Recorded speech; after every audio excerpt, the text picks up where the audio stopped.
وفاقی حکومت نے لاک ڈاؤن میں مزید نرمی کرتے ہوئے ریسٹورینٹس، تفریحی مقامات اور شادی ہال سمیت دیگر شعبہ جات اور کاروبار بتدریج کھولنے کا اعلان کر دیا۔ وفاقی وزیر برائے ترقی و منصوبہ بندی اسد عمر کی زیر صدارت اسلام آباد میں national command and operation centre (NCOC) کا اجلاس منعقد ہوا، جس میں ملک میں کورونا وبا کی صورتحال پر غور کیا گیا۔ بعد ازاں اسد عمر نے میڈیا بریفنگ دیتے ہوئے کہا کہ ملک میں کورونا وبا میں کمی ہو گئی اور صورتحال بھی کافی بہتر ہو گئی ہے۔ NCOC کے اجلاس میں تعلیمی اداروں کو 15 ستمبر کو کھولنے کا فیصلہ برقرار رکھا گیا۔ اس کے ساتھ ساتھ حکومت نے لاک ڈاؤن میں نرمی کرتے ہوئے مزید شعبہ جات کھولنے کا فیصلہ کیا ہے۔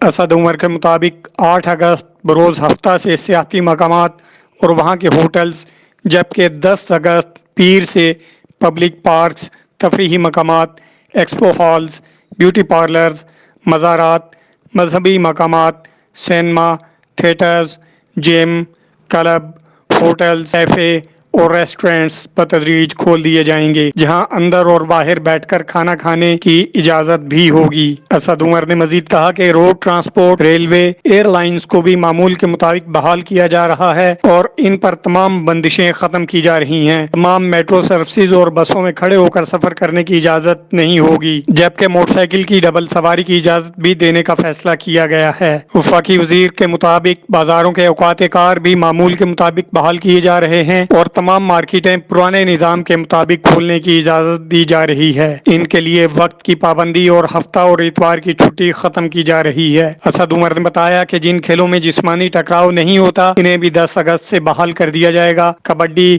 کشتی، رگبی کے سوا دیگر اسپورٹس کی اجازت دے رہے ہیں، تاہم تماشائیوں کی اجازت نہیں ہوگی۔ وفاقی وزیر کا کہنا تھا کہ 15 ستمبر سے شادی ہالز کھولے جا سکتے ہیں اور ہوٹلز میں بھی شادی کی تقریبات منعقد ہو سکتی ہیں۔ 14 اگست کے حوالے سے بھی گائیڈ لائنز جاری کریں گے اور محرم الحرام کے لیے بھی علماء کرام سے مل کر SOPs بنائی گئی ہیں۔